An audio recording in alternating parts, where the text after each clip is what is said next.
Salut, c'est Pascal et Emeric et vous écoutez Bouillon Minute, l'émission de On est dans le jus qui parle de l'actualité de la restauration au Québec.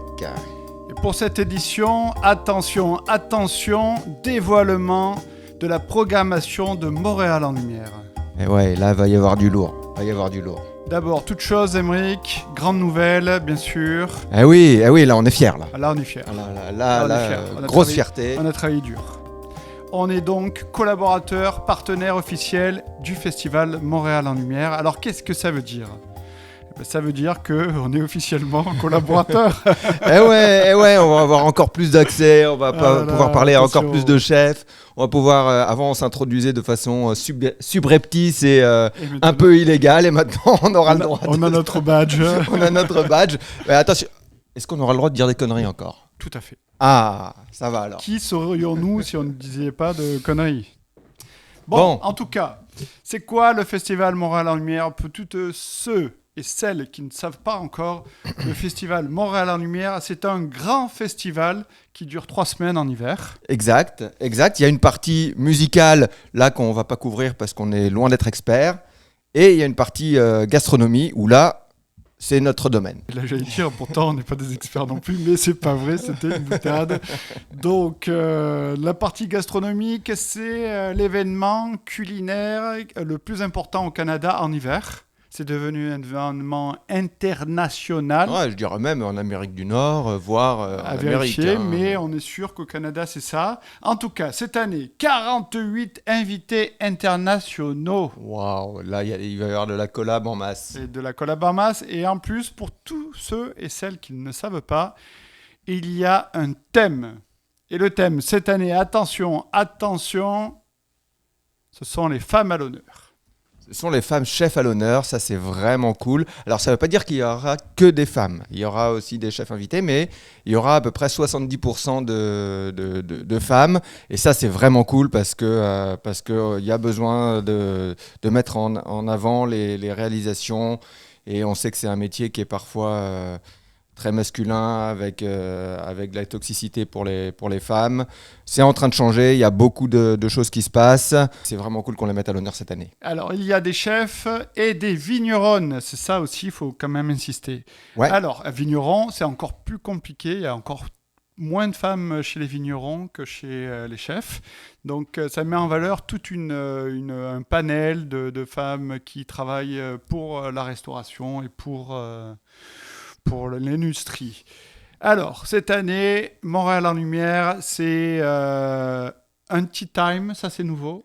Il y a un tea time. Ça c'est tout nouveau. Il y avait le brunch avant. Il garde le brunch. Il y a des bonnes tables. Il y a les bonnes tables, donc là c'est des collaborations.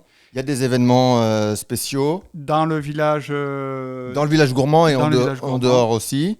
Donc une grosse programmation. Mais aujourd'hui, on est là pour vous parler, attention, de nos 10 superstars, 10 rockstars, 10 chefs incroyables sur la scène culinaire, des chefs qui ont révolutionné l'industrie, des chefs qui sont le fer de lance de nouvelles tendances, des chefs qui sont à la pointe de leur domaine.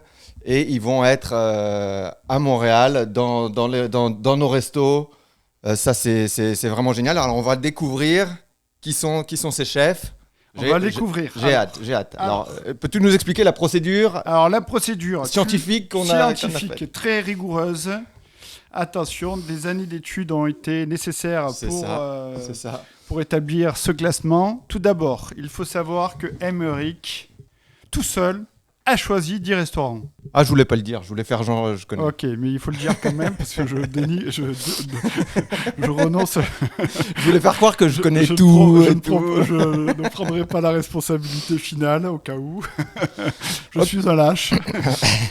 Donc, en tout cas, Emeric a choisi 10 restaurants parce que pendant ce temps, j'étais en train de mettre en place notre nouveau site internet que je vous conseille d'aller voir, qui est magnifique. Donc, Emeric a pris cette responsabilité-là. Là, je pioche un des restaurants qu'il a choisi.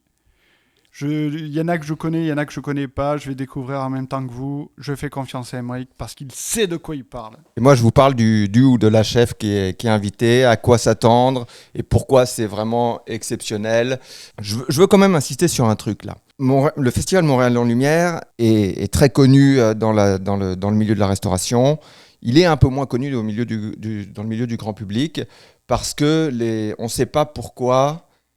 Le grand public ne sait pas forcément pourquoi les chefs, pourquoi ce sont des références sur la scène gastronomique mondiale, et c'est ça qu'on va essayer d'expliquer. Là, c'est vraiment des rockstars, des superstars, et je veux insister sur ce point parce que on le dit pas assez. L'année dernière, il y avait des chefs, des très grands noms. Je veux dire, on en a rencontré. C'était passionnant, quoi. C'était vraiment génial. Il faut quand même aussi dire, l'année dernière est une très grosse année. Cette année est une grosse année aussi. Ah ouais. Ouais. Ah ouais.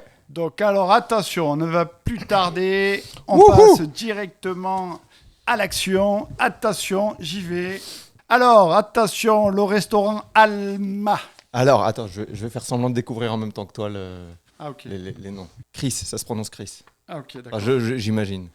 Chris Ruelas et Oscar Segundo. Waouh. Alors là, c'est génial. Je connais pas du tout. Explique-nous un petit peu, s'il te plaît. Déjà, c'est quoi l'Alma? C'est où? L'Alma, c'est le restaurant, restaurant Outremont, qui est à Outremont. Ok. Chris Ruelas et Oscar Segundo. Alors, je m'excuse si c'est la prononciation. C'est un couple mexicain qui ont un resto à Guadalajara qui s'appelle Xocol. Pour quelqu'un comme moi qui connaît un peu la gastronomie, quand même, je suis déjà étonné du nom. Pourquoi tu as choisi déjà, pourquoi tu as choisi ça? Et c'est deux chefs qui font énormément parler d'eux et qui explorent la cuisine ancestrale mexicaine. Ah, c'est sympa ça. Donc en fait, ils vont aller rechercher des plantes anciennes, des variétés de maïs anciennes, des façons de faire, des façons de cuisiner anciennes au Mexique et faire revivre pour faire revivre des plats et des techniques disparues. Et ce qui est cool, c'est qu'ils vont pas le faire de façon un peu paysanne ou genre comme ça, mais ils vont le faire de façon gastronomique, haut de gamme et avec une dimension artistique et culturelle très présente. Là, c'est vraiment c'est vraiment quelque chose de ultra inspirant.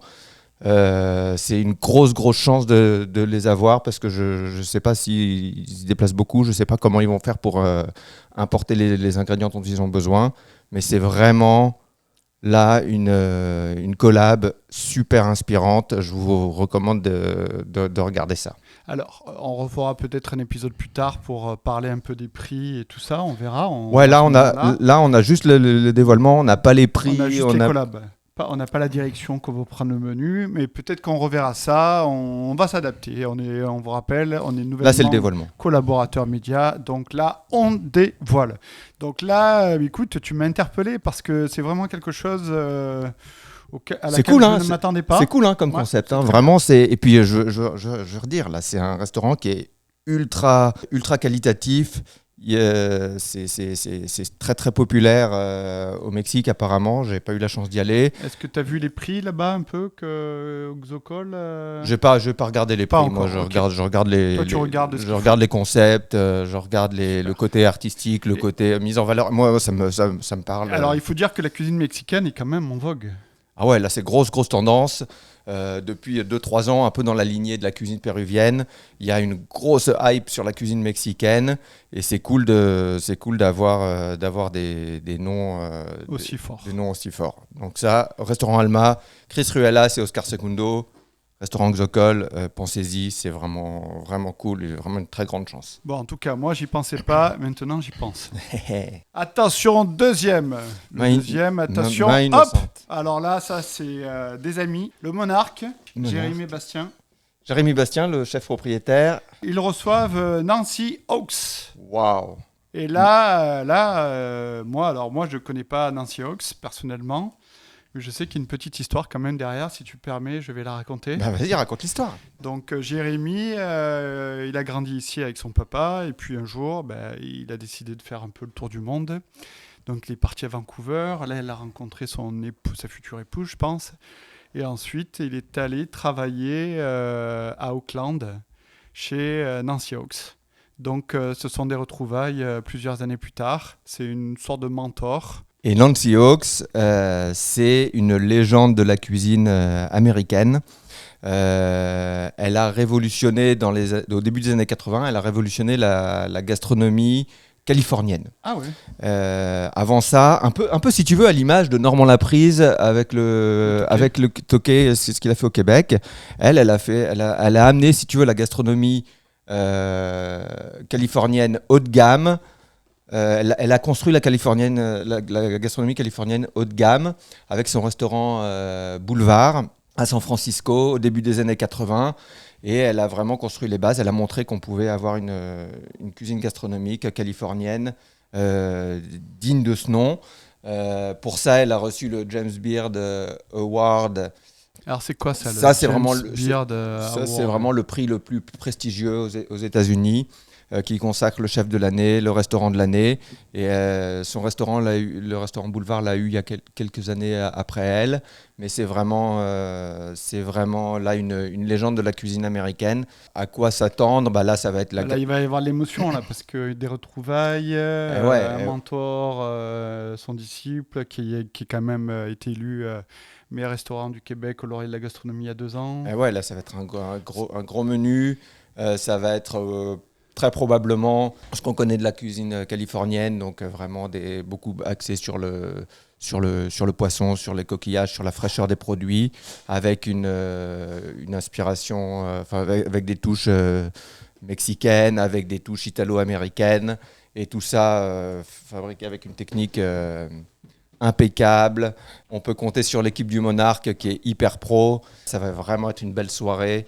Là, c'est l'assurance de bien manger, de découvrir quelque chose, si vous ne connaissez pas la cuisine californienne, de très, très inspirant. Ok, attention, le prochain, attention, le prochain, je tire au hasard, le Foxy. Alors là, c'est du lourd. Daniela Soto-Innes. Waouh. Alors là, je vous ai promis de la superstar. Alors, là c'est de la fois, superstar. Moi, je ne connais pas, mais bon... T'as l'air excité. Ah ouais, là c'est méga star. Alors, toujours cuisine mexicaine. Ah, t'aimes ça le Mexique, toi, hein? Écoute, c'est à la mode. Okay. Mais là, c'est la nouvelle vague. La nouvelle vague de la cuisine gastronomique mexicaine. C'est une chef qui a grandi, qui est née au Mexique, qui a grandi aux États-Unis, et qui a fait la majeure partie de sa carrière à New York. Elle a été nommée meilleure chef du monde à 28 ans. Ah, quand même.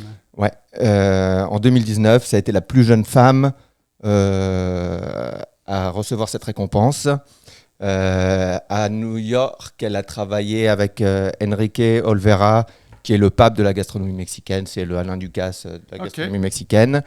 Au restaurant Cosmo et puis après Atla. Et là, elle a ouvert un restaurant, elle est retournée au Mexique, sur la côte est mexicaine, un restaurant qui s'appelle Rubra, où là, elle fait un travail très inspirant aussi. Elle travaille sur tout ce qui est l'environnement agricole du maïs.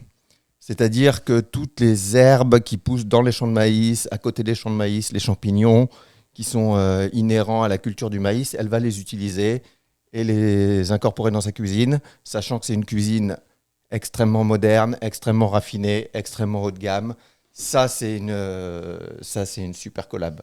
C'est une super collab. En plus, le Foxy, c'est un petit resto pas très grand, donc avec une grande cheminée où l'équipe travaille... devant vous, quoi. Donc ça va être vraiment cool. Ça c'est une. Ok. Donc ça c'est ça t'as envie d'y aller là. Hein. Ah ouais. Ok. Mais les trois, les 10 que j'ai choisis, là, pour le coup, c'est choisir parce que c'est de la rockstar. Là, attention, on continue avec nos amis du Boulevardier. Alors, je vous rappelle, le Boulevardier, c'est le restaurant qui monte, qui est situé dans l'hôtel Germain à Montréal.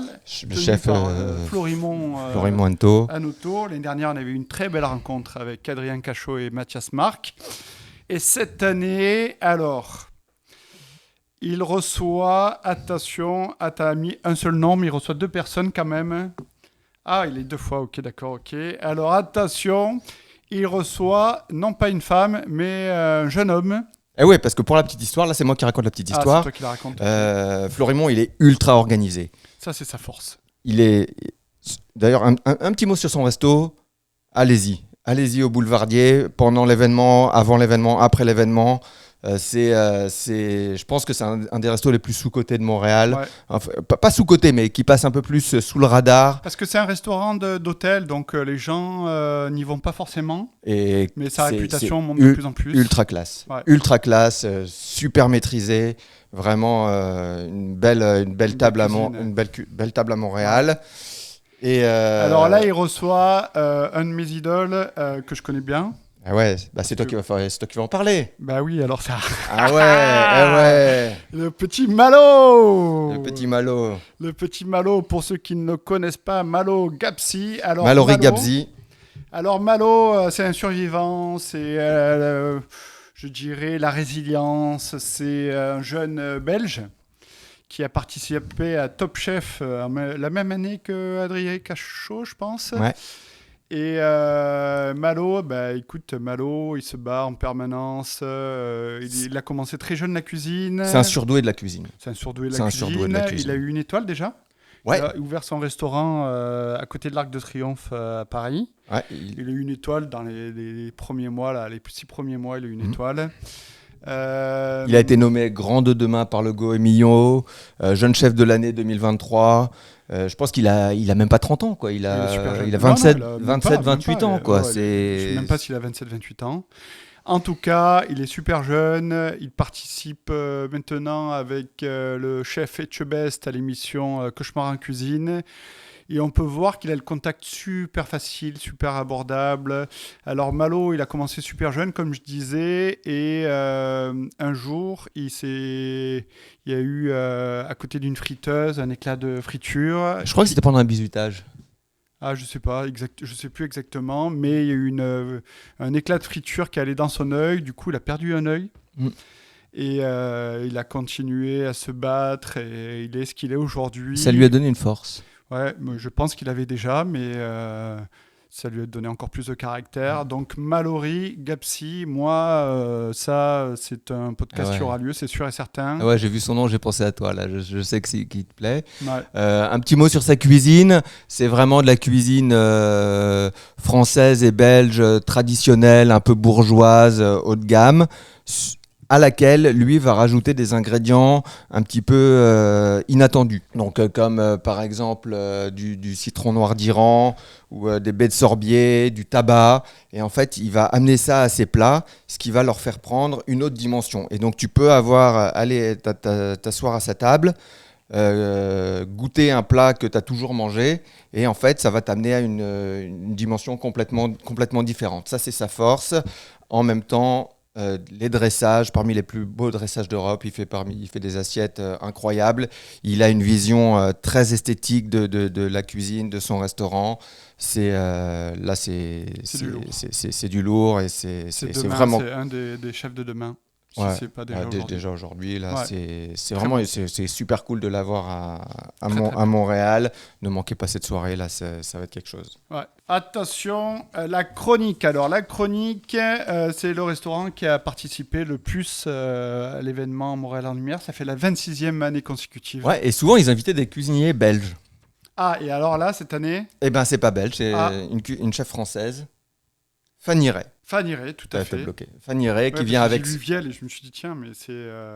Ouais, c'est une élève de Glenn Vielle. Ah, ok. Elle vient avec son mari Jonathan Waïd. Elle a un parcours quand même classique dans le ultra gastronomique. Elle a travaillé avec Michel Roth au Ritz, Glenviel, à Lousteau de Baumanière. Donc vraiment des gros noms, des 3 étoiles. Et en 2012, ils ont repris un resto. Donc Fanny Ray et Jonathan Waïd, son compagnon ou son mari, je ne sais pas. Ils ont repris un resto à Saint-Rémy-de-Provence. Pas très loin de chez Oustaou. Ouais, qui s'appelle l'Auberge de Saint-Rémy-de-Provence. Et ça cartonne, quoi. Ils ont eu macaron Michelin. Elle a été élue femme chef de l'année. Et elle cuisine avec beaucoup d'herbes, de coquillages, de fruits de mer. Comme Glenviel, elle utilise beaucoup la salinité naturelle des produits comme assaisonnement. Et son plat signature, je ne sais pas si elle le fera là parce que c'est pas trop la saison, mais c'est la tomate farcie, qui est inspirée de la tomate farcie de sa grand-mère. De Provence, bien sûr. De Provence, mais elle le fait de façon 100% végétale. Ok, super. Et apparemment, c'est une tuerie. Alors elle est pas, c'est pas un menu vegan ou végétal, mais c'est ce plat-là qui est son plat signature. Jonathan Voïd, qui est le pâtissier, lui aussi qui est passé par Lousteau de Baumanière, qui a gagné il a été champion de France des desserts en 2005. Donc là, du gros niveau, encore une collab. Là, ça va être bon pour moi. Super intéressante à la chronique. Qui est sur Laurier, bien sûr. Et ça va les changer un peu de cuisine, parce que la chronique, ils font plutôt des bons plats en sauce, des bons plats réconfortants. Fanny Ray, elle a beaucoup de délicatesse, beaucoup sur les coquillages, les herbes. Donc ça va les changer, ça va être super intéressant. Très très intéressant, encore une belle collab, c'est super. Alors le prochain, le bar Saint-Denis, là tu m'étonnes un peu. Le bar Saint-Denis quand même, Monsieur Gauthier. David Gauthier. Ouais. Pourquoi je t'étonne ? Parce que je n'avais pas lu qui c'était qui recevait, maintenant que je viens de lire, je suis moins étonné. Adeline Grattard. Waouh, Adeline Grattard. Alors j'en ai entendu parler, mais je sais pas très trop. Gros nom. Alors là, très gros nom. C'est super de la voir. Là, c'est quelqu'un d'assez différent dans son approche de la cuisine. C'est une femme française qui a été formée à l'Astrance avec Pascal Barbeau, donc vraiment des gros noms encore une fois. Des gros noms, formation classique sur la gastronomie moderne, le respect du produit. Et elle aurait pu, c'est une surdouée aussi. Elle aurait pu aller travailler n'importe où, mais elle est fascinée par les cuisines chinoises. Et donc elle a décidé d'aller travailler à Hong Kong, où elle a appris des techniques, elle a appris les ingrédients, elle a appris les cuisines chinoises. Elle est revenue à Paris et elle a ouvert ce qui devait être un petit bistrot où elle cuisinerait toute seule. Selon son inspiration, des ingrédients français très haut de gamme avec des techniques de préparation et de cuisson chinoise. Donc le restaurant s'appelle Yamcha. Son mari est un spécialiste de l'accord des mets avec les thés. Donc il y a beaucoup je ne sais pas s'il viendra là, j'ai pas vu l'information. Mais bon, bref, j'espère qu'il y aura des accords avec les mets et les thés. Et en fait, son restaurant, son petit bistrot où elle devait travailler toute seule, ça a cartonné. Et donc, il a eu une étoile. Elle s'est repositionnée un peu plus gastronomie haut de gamme. Et c'est vraiment quelque chose apparemment qui vaut vraiment le déplacement. C'est une expérience complètement originale. Un petit mot quand même sur elle. Elle cuisine sans recette écrite. Ah ouais, quand même. Ouais, elle a pas de recette écrite parce qu'elle dit, même pour ses cuisiniers apparemment, puisqu'elle dit quand tu as une recette écrite, les cuisiniers se concentrent sur la technique et moins sur l'émotion. Alors ça, j'espère vraiment avoir l'occasion de discuter avec elle de ça, parce que ça, je trouve ça... je veux comprendre comment ça fonctionne. Au niveau gestion, ça doit pas être facile. Au niveau gestion, au niveau constance, au niveau... Donc voilà, là, vraiment ultra inspirant. au bar Saint-Denis. Ça va être une belle soirée, j'imagine. Ah, ça va être sympa. Attention, on continue. On continue. Cette fois-ci, je tire au hasard sans regarder et je vois ITHQ. Restaurant de l'ITHQ. Et attention, là, c'est notre amie Karine. Ouais, alors, juste un petit mot sur le restaurant de l'ITHQ, si vous ne connaissez pas. C'est pas le restaurant d'application où les élèves s'entraînent. Là, c'est un vrai restaurant. Des fois, les élèves vont faire des menus, mais c'est assez rare. C'est quelques fois par an. Ouais, mais c'est un restaurant semi-gastro, très bien tenu, ultra classe. Et là, grosse fierté pour le Québec. Attention, pourquoi ? Non pas une, mais 2 collabs en même temps sur la même soirée. Alors, c'est Jessica Roswald et Paola Papini. Paola Papini-Cook. Ah. Alors ça, c'est 2 Québécoises. Ah ouais, avec un nom comme ça. Ouais. Jessica Roswald. Là, excusez-moi, mais grosse fierté pour le Québec. Ah. Grosse fierté pour Montréal parce qu'elle est montréalaise. C'est une Québécoise qui travaille depuis 10 ans en Italie, qui a été nommée meilleure femme chef en Italie en 2021. Rien que ça. Rien que ça. C'est la protégée de Massimo Bottura. Okay. Ah ouais. La superstar, si vous ne connaissez pas, c'est pareil, c'est le Alain Ducasse en Italie. C'est depuis 20 ans, c'est lui qui révolutionne la gastronomie italienne. Elle a travaillé, elle a travaillé avec Laurent Godbout, il me semble, à Montréal. Elle a travaillé à Whistler aussi. Et après, elle est partie en Italie, où elle a travaillé au restaurant gastro de Massimo Bottura. Et quand il a ouvert son auberge, il voulait une cuisine dans l'auberge un petit peu plus relax, où tu pouvais plus prendre ton temps, où tu pouvais, t'étais moins t'étais plus dans le prendre son temps, dans le bien manger, dans la cuisine familiale, etc.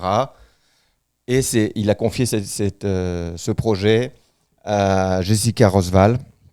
Donc vraiment grosse fierté. Elle a eu une étoile pour ça parce qu'évidemment elle est surdouée. Et puis ils font les choses bien à 2 là-bas. Et elle travaille au feu de bois.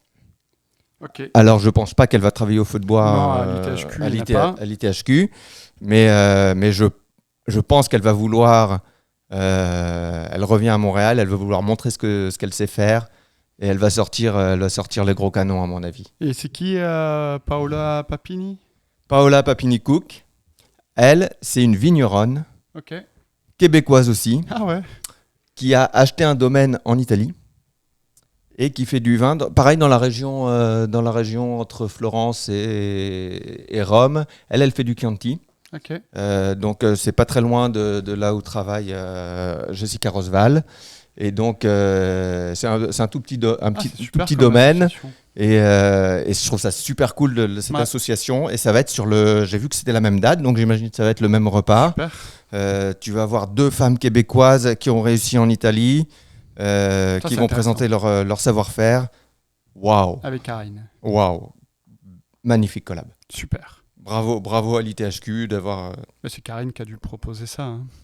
Bravo, en tout cas, bravo à toute l'équipe. Ouais, bravo à toute l'équipe. On est très excités d'aller goûter ça. Alors, attention, ensuite, je pioche au hasard, je dis bien au hasard, et je tombe sur, par hasard, le Sabayon. Alors, dis-nous un petit mot sur le resto, quand même, pour ceux qui ne connaissent pas. Sur le Sabayon, alors, c'est le resto de Patrice Demers, c'est Marie-Josée Baudouin, 14 places. Vous pouvez réserver le premier mercredi du mois à partir de midi et vous avez jusqu'à 12h01.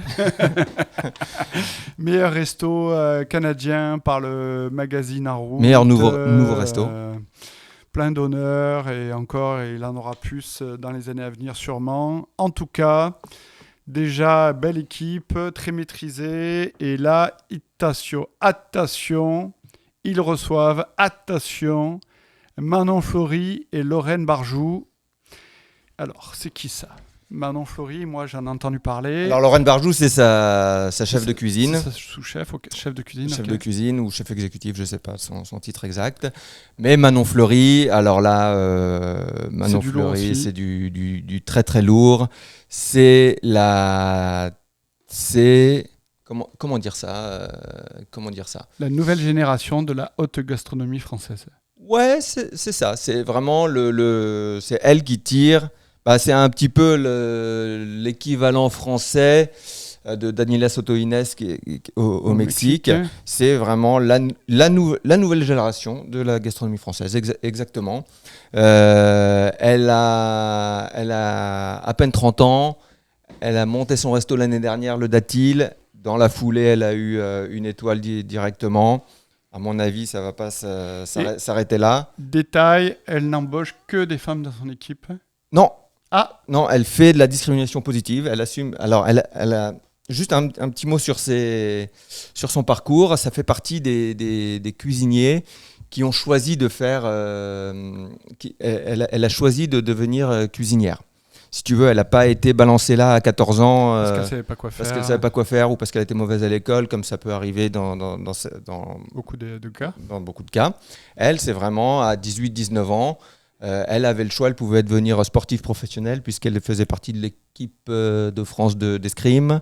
Elle pouvait faire, je crois qu'elle avait commencé des études de droit ou quelque chose comme ça. C'est Manon Fleury, elle allait manipuler le fleuret. Je trouve ça marrant. Ouais, je trouve ça marrant. Okay. Donc, elle a vraiment choisi ça. Et là, tout le monde s'en fout, mais je veux le dire quand même. Ah. On a fait la même école de cuisine. Wouhou! Eh ouais. Donc, elle n'est pas la même année, elle est arrivée plus tard. Là. C'est à Famédéric. Non, parce que moi, je suis arrivé assez tard. Donc, ça devait être... Je ne sais pas quelle année elle a fait. Mais... Donc, c'est à Famédéric, à Paris 18e. Tout le monde s'en fout, mais je le dis quand même. C'est vrai. On s'en fout, mais c'est quand même intéressant. Ouais. Donc Manon Fleury, alors là c'est du gros lourd encore. De gros lourd, donc elle a fait sa formation chez les meilleurs, Alexandre Couillon, Pascal Barbeau à l'Astrance. C'est marrant, des couillons, des barbeaux. Qu'est-ce que t'as pris toi ce matin? C'est chez Dan Barber à New York aussi, elle a travaillé à New York, okay. Donc vraiment des très très grands noms de la très haute gastronomie et elle est très engagée socialement. Elle fait partie de l'association, elle a créé l'association Bondir en France contre les violences sexistes en cuisine. Oh. Et elle pratique la discrimination positive. Donc à CV égal, à compétences égales, elle va plutôt elle choisit de mettre en valeur les femmes. Donc ça, je trouve ça vraiment intéressant. C'est un restaurant zéro déchet. Principalement végétale, elle fait des assiettes très lisibles avec très peu d'ingrédients, mais une très très technique. Il y a beaucoup de points communs, je pense, avec la cuisine de Patrice Demers. Donc là, ça va être vraiment une collab à suivre. Vu qu'elle vient avec Lorraine Barjou, qui est sa chef de cuisine, je ne sais pas s'ils vont monter un peu le nombre de places, comme ils avaient fait l'an dernier, probablement. Mais là, ça va être dur de réserver. Là. Ça va être dur de réserver, mais battez-vous si vous voulez passer une soirée exceptionnelle. Battez-vous pour réserver au Sabayon. Ça va être incroyable. Super. Alors, attention, avant-dernier, je tire au hasard et je tombe par hasard, sur le Camuy. Camuy, ouais. Alors ça, Paul Toussaint, c'est le chef. Un jour, il va falloir qu'on l'invite au podcast quand même. Chef, si vous nous écoutez, contactez-nous. Hein. On va vous contacter de toute façon. Et attention, ouais, très inspirant aussi. Georgiana View. Ouais, Georgiana View. Là, je connais, moi. Là, tu la connais, tu veux dire un mot? Non, je la connais parce que j'en entends de plus en plus parler en France. Alors, elle a un parcours, donc c'est une Française d'origine béninoise. Elle est d'origine de Marseille, je crois. Je crois qu'elle est née à Marseille, ou peut-être au Bénin, elle est venue à Marseille plus tard. Et elle est autodidacte. Donc elle avait fait son métier qui était je sais pas quoi, je me rappelle plus quoi. Elle a fait l'émission de télé Masterchef France qui est ouvert aux non-professionnels. Et je crois qu'elle a gagné ou arrivé en finale. Et depuis, elle s'est professionnalisée. Elle a fait des formations. Et elle a vraiment éclaboussé la gastronomie française par son talent. Elle a monté son resto qui s'appelle Rouge à Nîmes. Elle a eu une étoile en 2023. Elle était nommée Grande Demain par le Goemio en 2021. Et elle fait la promotion des gastronomies africaines. puisqu'il y a encore énormément de choses à découvrir. Là pour le coup, c'est vraiment sous-coté, je pense, les cuisines africaines. Donc elle fait de la cuisine française avec des influences africaines. Je trouve ça super intéressant. Là, je suis complètement novice dans la matière, donc c'est quelque chose qui m'intéresse d'aller voir. Et puis si comme moi vous connaissez pas trop, je pense que c'est vraiment un super moyen de comprendre ce que c'est que la gastronomie africaine. Donc bravo pour cette collab, c'est génial. Il y a quand même déjà, c'est le 9e là, c'était quand même déjà impressionnant. Et on arrive, attention, au 10e. Et on revient sur notre ami du Boulevardier. Notre ami Florimond, lui, il en a Alors, carrément... tout à l'heure, je ne sais plus si tu l'as dit tout à l'heure, pourquoi c'était des hommes. Hein. Tu as commencé, mais je ne suis pas sûr que tu aies expliqué pourquoi c'était des hommes. Alors, il a trouvé des hommes avant l'annonce du thème, en fait. Exactement. Il avait trouvé ses invités, et puis après... Tout était bouclé, lui, en mai, début mai, un truc comme ça, parce qu'il est très organisé. Il n'est pas là pour rigoler, Florimond. Donc lui, il veut être prêt, il veut avoir les meilleurs noms qu'il a en tête. Et donc il fait deux collabs séparés, une avec Mallory Gatsby. Et attention, le deuxième, c'est pas la moindre non plus. Amaury Bourg. Alors Amaury Bourg. Waouh. Alors attention, là c'est quelque chose. Hein. Là c'est quelque chose. Amaury Bourg. C'est le chef du palace, du resto Le Meurice, qui est un palace parisien mythique. Et donc, chef, c'est le protégé d'Alain Ducasse. 2 étoiles Michelin. C'est celui qui a le plus d'étoiles cette année, je pense. Hein. Ducasse ? Non, Amaury Bourg, qui est présent au festival. Je pense que c'est 2 étoiles, c'est le plus. Il n'y a pas 3 étoiles cette année. Non, il n'y a pas de 3 étoiles. Okay. Lui, il a été fort. Il a fait toute sa carrière dans les palaces parisiens. Il était au Plaza Athénée. Il est passé sous-chef au Meurice et il a été nommé chef la veille du confinement de la pandémie. Ah ouais, quand même. Donc ça a été. Donc là, si vous connaissez pas. Forcément Amaury Bourg, probablement vous connaissez le pâtissier du Meurice qui n'est autre que Cédric Grolet. Qui ça ? Cédric Grolet, c'est un petit jeune. Pâtissier mythique qui a pareil révolutionné la pâtisserie française. Lui, il est à la pointe de la gastronomie française, à la pointe de ce qu'on appelle la naturalité. Donc ça, c'est une énorme tendance en ce moment. C'est vraiment ce qui fait c'est vraiment ultra tendance et il explique lui-même ce que c'est que la naturalité. C'est donc il dit par exemple quand je travaille une endive, traditionnellement quand tu travailles l'endive, tu vas balancer l'amertume en l'équilibrant, en blanchissant ou en ajoutant des produits sucrés pour que ce soit plus équilibré. La naturalité, c'est au contraire, une endive, c'est naturellement amer. Donc, on va mettre l'amertume en avant. Alors, et donc, il dit, par exemple, je vais la travailler pour mettre l'amertume et je vais renforcer cette amertume par d'autres produits amers comme la racine de l'endive qui est encore plus amère. Et donc, je vais travailler ça pour faire un plat exceptionnel sur l'amertume, mais évidemment mangeable. Quand il travaille des poissons, il va travailler la salinité du poisson. Quand il va travailler la nature, le goût naturel des ingrédients. Et ça demande une technique, ça demande beaucoup de savoir-faire, beaucoup de technique. Et donc ça, c'est sa spécialité. Donc j'imagine que c'est un menu. Il va proposer un menu autour de ça. C'est un des plus grands cuisiniers français. Il a 35 ans, tu vois. Ils sont quand même sacrément jeunes, ces nouveaux cuisiniers. C'est un petit jeune. Waouh, ça c'est. Et puis, alors un petit truc, là, le menu au Meurice, c'est 350 €, $500. Ça m'étonnerait que ce soit $500. Donc, à mon avis, connaissant le Boulevardier, ça va être probablement 180, 200 $. C'est une affaire en or. Je dis ça, je dis rien. Il y a Noël qui arrive bientôt. Vous voulez faire plaisir à quelqu'un que vous aimez, votre compagnon ou vos parents ou des amis, des bons amis. Des bons amis. Vous les invitez une soirée comme ça fait un super cadeau de Noël. Hein. Un super cadeau de Noël, c'est sûr. Moi, des cadeaux de Noël à ce prix-là, j'en ai pas beaucoup.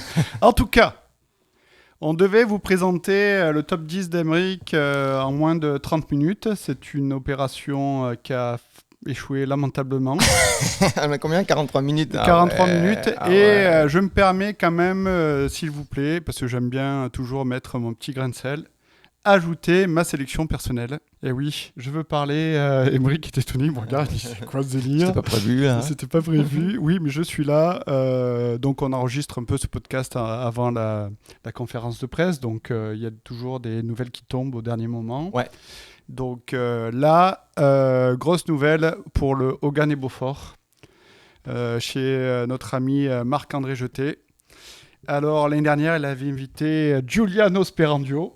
Wow, quelle qui était rencontre quand aussi. même une rencontre incroyable. Ouais. Alors cette année, moi je tiens ma sélection un petit peu là comme ça. C'est sûr que tout ce que tu as dit ça m'intéresse, Aymeric, mais je pense qu'il ne faut pas oublier de nommer le Hogan et Beaufort parmi nos favoris, puisque cette année il y a 2 invités, Marie-Victorine Manoa Ça c'est super. et Giuliano Sperandio. C'est He's confirmé. back. C'est confirmé. C'est confirmé. Énorme. Eh oui, alors là, c'est pour ça, je ne pouvais pas passer à côté de cela. Ouais. Donc ça va être une collaboration incroyable. Alors, est-ce qu'ils vont cuisiner ensemble les deux? Je ne sais pas, T'as mais pas les dates? je vois, laisse-moi regarder si j'ai les dates. Ok, juste un petit mot sur Marie-Victorine Manoa. Oui, ensemble. Ils vont cuisiner ensemble. Le 28 février, 1er mars. Ok. Un petit mot sur Marie-Victorine Manoa. Elle était invitée l'année dernière au Mont Lapin. Mon lapin. C'est pareil, je l'ai pas mis dans ma sélection parce qu'il fallait bien choisir. Et puis comme elle était là l'an dernier, je me suis dit bon bah on va lui mettre un peu de lumière sur les autres. C'est une très très jeune chef. Elle a 30 ans. Elle est pareil une des protégées de Ducasse. C'est une Lyonnaise, spécialiste de la charcuterie, de la boucherie, une cuisine ultra technique. Elle a été la chef d'un des plus grands bouchons lyonnais à Paris qui s'appelle Au Lyonnais, qui est le restaurant d'Alain Ducasse. Et c'était à moins de 30 ans, elle est devenue chef d'Alain Ducasse quand même. Quand même. Donc là, super. Avec Giuliano, ça va être et Giuliano Sperandio, donc 2 étoiles aussi. 2 étoiles. 2 étoiles oui. Michelin. Chef italien qui travaille Taïwan. à Paris, au Taïwan, maison mythique. Il a dépoussiéré tout ça. Il fait de la cuisine traditionnelle, haut de gamme française, mais moderne. Et alors là, j'ai eu la chance d'aller manger au Taïwan. Waouh, c'est une claque parce que c'est la cuisine un peu haut de gamme française, c'est de la cuisine en sauce, parfois un peu lourde et tout. Là, c'est ultra léger. C'est les goûts, les produits. C'est une partie du service est fait devant toi. Le homard est flambé au whisky devant toi. C'est fantastique. Fantastique. Bon, en tout cas, ça risque d'être sacrément intéressant. Alors, cet épisode, bien sûr, c'est la première partie. Il y aura une deuxième partie. Et oui, il y a une deuxième partie, parce que là, on a parlé des têtes d'affiche, et étant donné qu'il y a des dizaines de collaborations, bien sûr, on ne pouvait pas passer sous silence une autre partie. Ouais, on va Donc, faire... très bientôt, on aura les underdogs. Ouais, underdog, peut-être pas forcément moins connu, parce qu'il y aura de l'étoile et Michelin, il y aura du Québécois qui a réussi à l'étranger, il y aura vraiment des gens qui ont peut-être moins la lumière sur eux, et donc on passera un peu moins de temps sur chacun, parce qu'on a décidé d'en choisir une vingtaine, et puis d'expliquer qui ils sont et pourquoi c'est des belles collabs. Mais en tout cas, c'est une très très très belle année pour Montréal en Lumière. J'ai très très hâte. Et on est fiers d'être collaborateurs médias. Oh oui. Donc, n'hésitez pas, si vous avez des questions sur les menus, sur les chefs, n'hésitez pas à nous partager ça sur notre nouveau site internet, onestdansleJus.com. Tu peux laisser des commentaires sur notre site internet ? Ouais, on peut laisser des commentaires, tout à fait. Ah, tu peux nous écrire contacter. des articles de blog, tu peux écrire de la poésie sur la cuisine, ou si tu es cuisinier, ou si tu es serveur, tu fais de l'art. Tu peux partager, on le publiera, si c'est intéressant ou pas, d'ailleurs. Tant que c'est pas grossier et que c'est pas offensant, on est là pour partager. Donc, on se retrouve très très bientôt pour la suite du dévoilement de la programmation de Montréal en Lumière. On vous remercie. N'oubliez pas de nous suivre sur les réseaux sociaux, de vous abonner sur Spotify ou Apple Podcast. C'est très important pour nous. Ou TikTok. Ou On est sur TikTok, on a genre 100 abonnés. Ouais, voilà. Alors, n'oubliez pas, abonnez-vous. Et puis, on se reparle très bientôt. Merci de nous avoir écoutés. Restez dans le jus. Ciao. Ciao, ciao.